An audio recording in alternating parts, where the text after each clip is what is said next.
थांबा, आत्ताच त्या ठिकाणी पोराचं लग्न झालंय असू नको. कशा करता मी बोलतोय, शेवट गोड झाला पाहिजे. तुम्ही आम्ही ज्याला शेवट गोड समजतो ते खरं शेवट गोड होणं नाही. तुम्ही आम्ही ज्याला शेवट समजतो तो खरा शेवट नाही. म्हणून तुकाराम महाराज आपल्याला शेवट गोड झाला ह्या अभंगाच्या पहिल्या चरणात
महाराज आपल्या शेवटाचा अनुभव सांगतात. शेवट तो भला माझा बहु गोड झाला.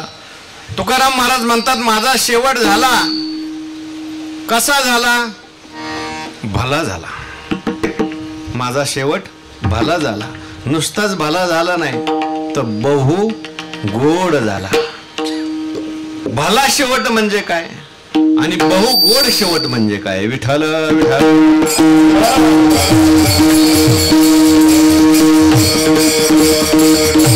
तुकाराम महाराजांनी माझा शेवट गोड झाला हे जे सांगितलंय, मी समोर बसलेल्यांना विचारतो, खाली बसलेल्यांना विचारतो, महाराजांनी शेवट गोड झाला हे जे सांगितलंय हे जिवंत असताना सांगितलंय का शेवट झाल्यावर का वैकुंठाला गेल्यावर सांगितलं?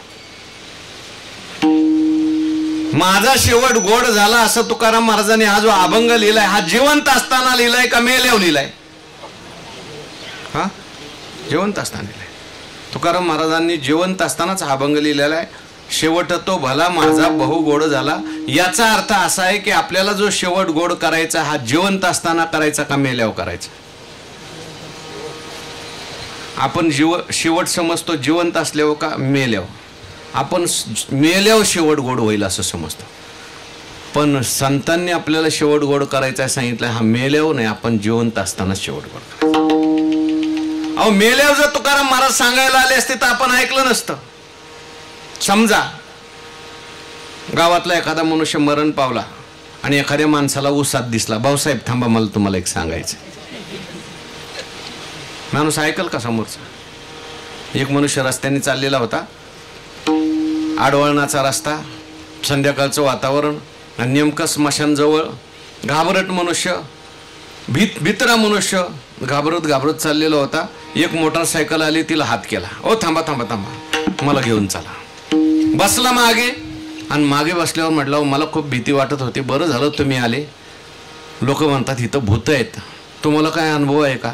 समोरचं म्हटलं मला काय अनुभव असणार, मला मरून 6 महिने झाले म्हटलं. मागचं जे होतं ते मागच पडलं. म्हणजे काय, मेल्यावर एखादा मनुष्य सांगायला लागला तर आपल्याला ते खरं वाटणार नाही. तुकाराम महाराजांनी हा जो शेवट सांगितला हा मेल्यावरचा सांगितला नाही, जिवंत असताना. अनेक अभंग तुकाराम महाराजांचे आहेत जिवंतपणे मरण सांगणारे. आपुले मराना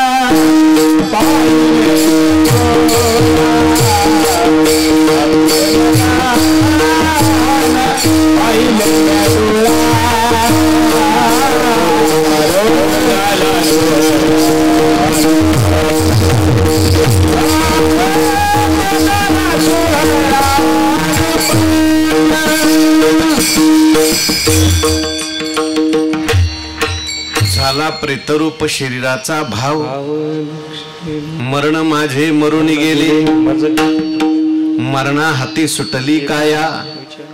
अनेक अभंगात तुकाराम महाराजांनी आपलं मरण जिवंत असताना सांगितलं. याचा अर्थ आपल्याला जिवंत असतानाच मरायचंय. मरायचं म्हणजे आत्महत्या नाही करायची बरं का. जिवंत असतानाच आपल्याला आपला शेवट गोड करायचा आहे. शेवट गोड झाला महाराज म्हणतात. म्हणजे नेमकं काय झालं या अभंगाच्या दुसऱ्या चरणात सांगितलं. आलो निजाच्या माहेरा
स्वर स्वर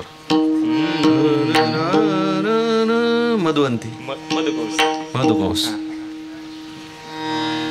आलो निजाच्या माहेरा भेटी रखुमाईच्या वरा. शेवट झाला म्हणजे नेमकं काय झालं, शेवट गोड झाला म्हणजे काय झालं. महाराज म्हणतात मी माहेराला आलो.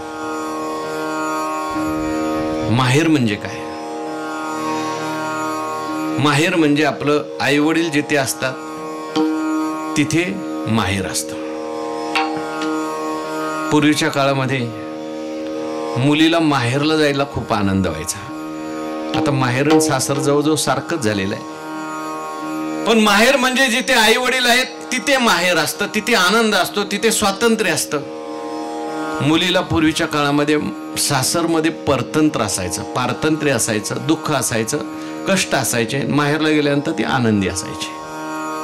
तसं जीव आहे संसारात आला, संसार हे जीवाचं सासर आहे आणि जीव परमात्म्याकडे गेला, परमात्मा हे जीवाचं माहेर आहे. विठ्ठल विठ्ठल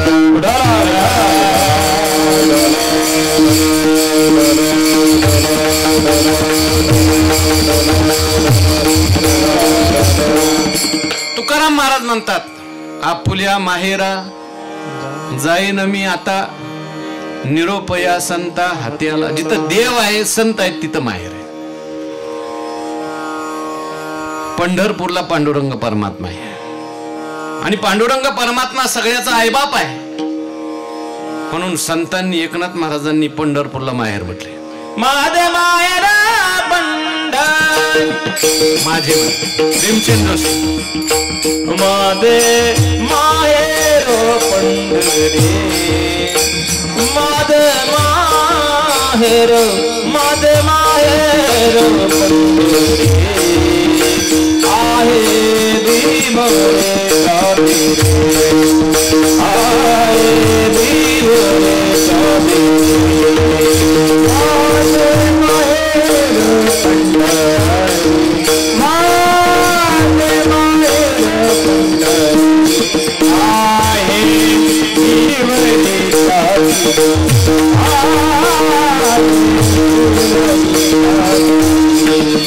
बापवानी आई बापवानी आई माझी विठाला रुक्माई माझे विठाला रुक्माई ओ माझे माहेर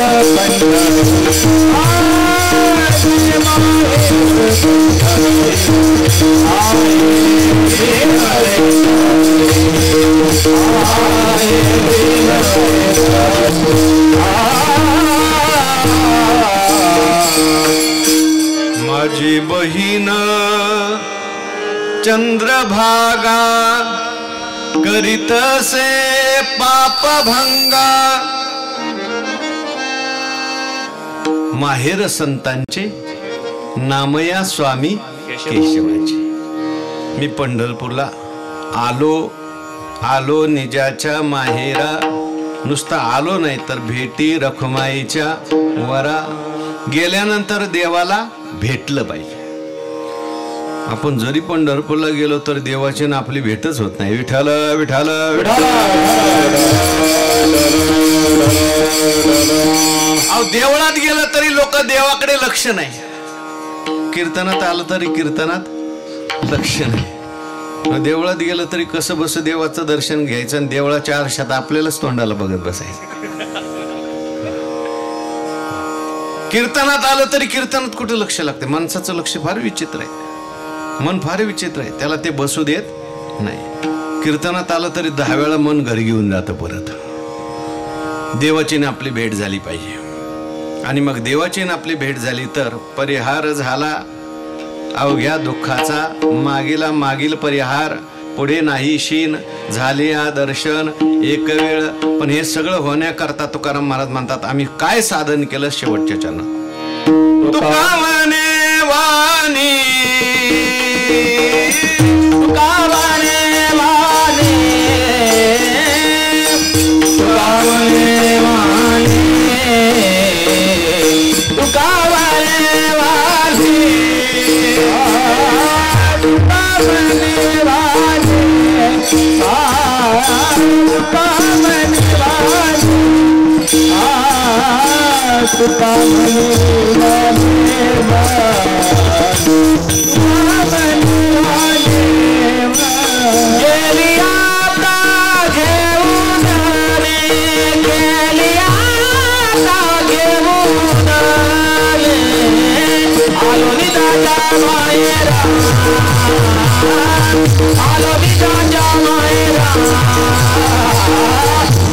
राजा मायरा आलो मी राजा मायरा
आता घेऊ धनी आमची वाणी देवाकडे गेली, देवाची भेट झाली, वाणी आपली देवाकडे गेली पाहिजे।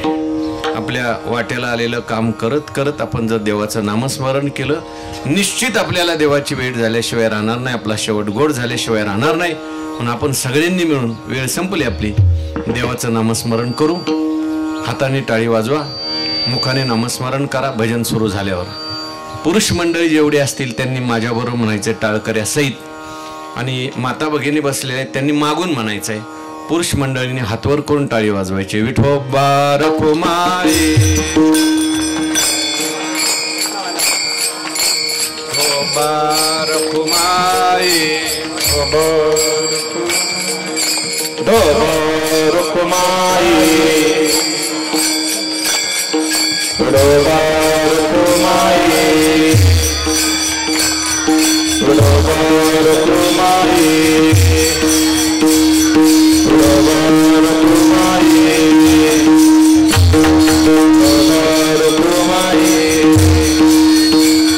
विठोबा रखुमाई, विठोबा रखुमाई,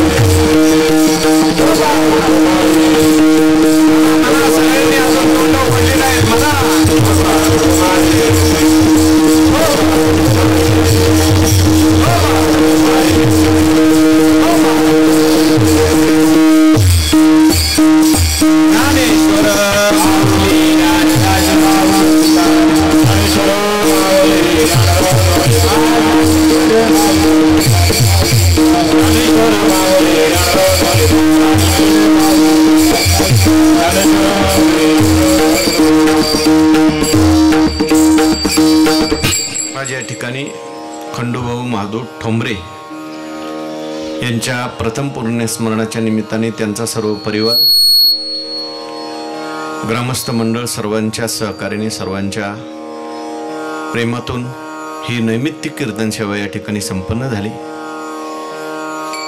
ग्रामस्थ मंडळींच्या माध्यमातून भव्य दिव्य असं विठ्ठल मंदिराचं या ठिकाणी काम सुरू आहे।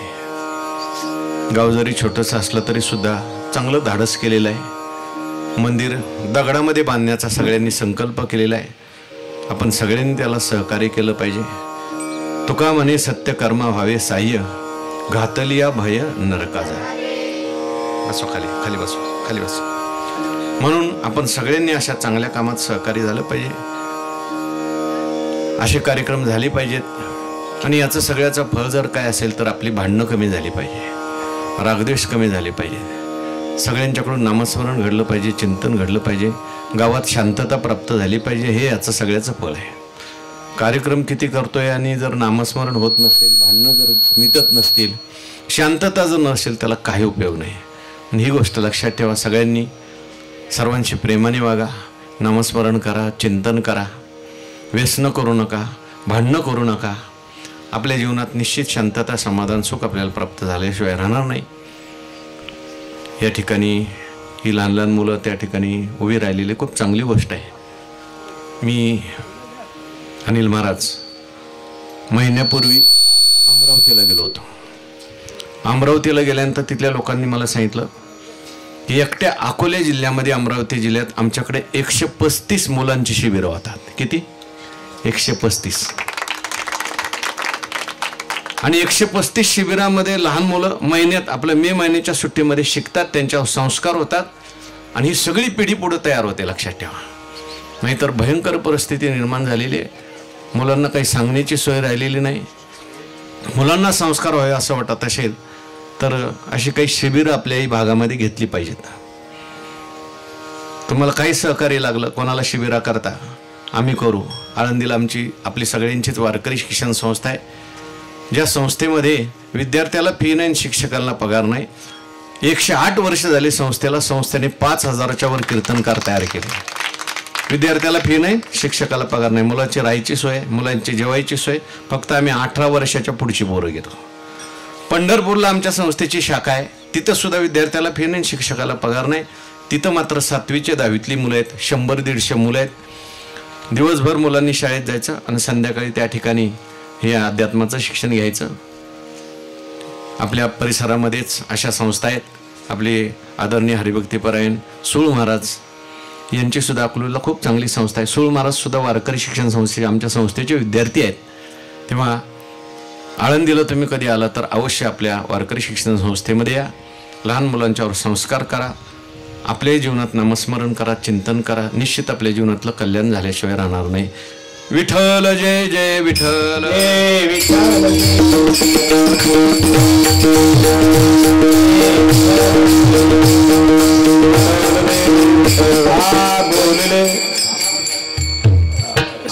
अनगात तुम्ही कृपा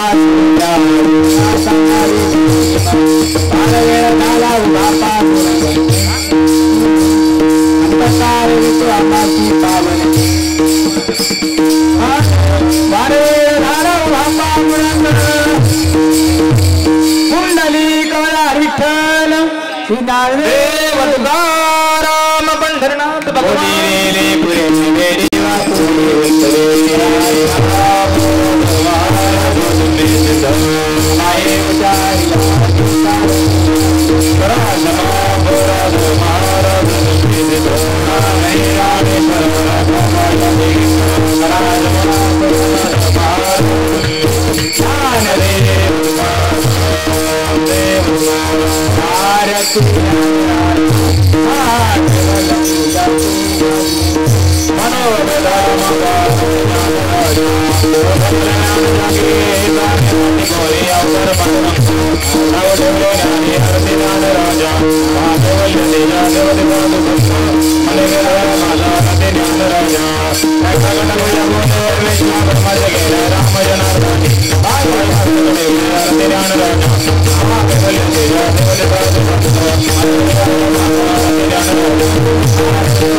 हॅलो रामकृष्ण.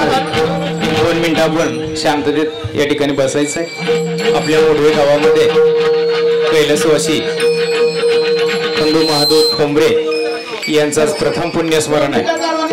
गेल्या वर्षी या स्थितीला भाऊंचं दुःखद असं निधन झालं. या कुटुंबामध्ये दुःख आहे. या दुःखातून सावरताना खऱ्या अर्थाने आज 1 वर्ष या ठिकाणी पूर्ण झालेला आहे.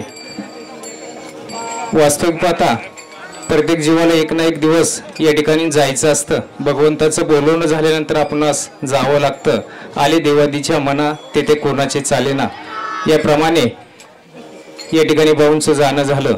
आपण अनेक चिंतनामध्ये ऐकलंय की घरामध्ये मायबाप असावे आणि गोठ्यामध्ये गाय असावी. ज्यावेळेस आईबाप आपल्या घरामध्ये असतात तेव्हा कुटुंब हे भरलेलं असतं. परंतु निश्चितच या ठिकाणी भाऊंच्या जाण्याने हे कुटुंब मी खऱ्या अर्थाने या ठिकाणी म्हणेल की मोकळं झालेलं आहे. असो, बोलण्यासारखं भरपूर आहे.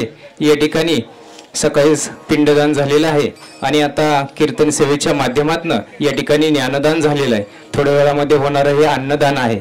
या तिन्ही दानातून भगवंताला आपण अशी प्रार्थना करूया की भाऊंना सद्गती प्राप्त हो, त्यांना मोक्षाची प्राप्ती या ठिकाणी हो आणि खऱ्या अर्थाने आपण सर्वांच्या वतीने ही भाऊंना श्रद्धांजली असणार आहे, आदरांजली असणार आहे. असो, आजच्या पवित्र अशा कीर्तनरूपी सेवेसाठी लाभलेले कीर्तनकार श्रद्धेय आदरणीय हरिभक्तीपरायण ज्ञानेश्वर महाराज शिंदे माऊली आळंदी. वास्तविक पाहता महाराजांनी सुद्धा आपलं संपूर्ण आयुष्य हे माऊलीच्या चरणी अर्पण केलेलं आहे. भगवंताची सेवा करण्यासाठी आपलं आयुष्य दिलेलं आहे. सध्या ते जोग महाराज वारकरी शिक्षण संस्था आळंदी देवाची या ठिकाणी अध्ययनाचं काम त्या ठिकाणी ते करत आहे. खूप गोड अशी सेवा या ठिकाणी महाराजांनी केली, त्याबद्दल ठोंबरे कुटुंबियाच्या वतीने या ठिकाणी महाराजांचं ऋण व्यक्त करतो. त्याचप्रमाणे या कीर्तन सेवेप्रसंगी ज्यांनी उत्तम अशी गायनाची साथ केली ते हरिभक्तीपरायण अनिल महाराज कोळेकर असतील, हरिभक्तीपरायण अमोल महाराज करे असतील. या दोघांचं सुद्धा ठोंबरे कुटुंबियाच्या वतीने मी या ठिकाणी ऋण व्यक्त करतो. त्याचप्रमाणे ज्यांनी मृदुंगाची उत्तम अशी साथ केली ते हरिभक्तीपरायण माऊली महाराज कोरडे, आपलं सुद्धा या ठिकाणी ऋण व्यक्त करतो. त्याचप्रमाणे आपण जे बालगोपाळ पाहिले ते स्वप्नील महाराजांची संस्था आहे वारकरी शिक्षण संस्था, ज्ञानेश वारकरी शिक्षण संस्था भाडळी. या ठिकाणी मुलं या ठिकाणी आली, त्यांनी सुद्धा 2 तास या ठिकाणी उत्तम अशी कीर्तनाची साथ केली. त्याबद्दल ठोंबरे कुटुंबाच्या वतीने या ठिकाणी त्यांचं ऋण व्यक्त करतो. उत्तम अशी मंडप व्यवस्था आहे, त्यांचं सुद्धा या ठिकाणी ऋण व्यक्त करतो. ज्यांची सिस्टीम आहे ते आदरणीय हरिभक्तीपरायण दादा महाराज गुरव यांचं सुद्धा या ठिकाणी ऋण व्यक्त करतो. ज्यांनी पेटीची उत्तम अशी साथ केली ती नागरगोजे महाराज यांचं सुद्धा या ठिकाणी मी ऋण व्यक्त करतो. या कार्यक्रमाप्रसंगी या कार्यक्रमाला सजवणारे दजवणारे सर्वांचंच या ठिकाणी ठोंबरे कुटुंबियाच्या वतीने मी ऋण व्यक्त करतो. आणि आपण वेळात काढून या दुःखामध्ये या ठोंबरे कुटुंबांनी बोलवल्यानंतर आपण सर्वजण नातेवाईक या ठिकाणी उपस्थित राहिला. पुनश्च एकदा सर्वांचं मी या ठिकाणी ऋण व्यक्त करतो आणि थांबतो. रामकृष्ण हरी.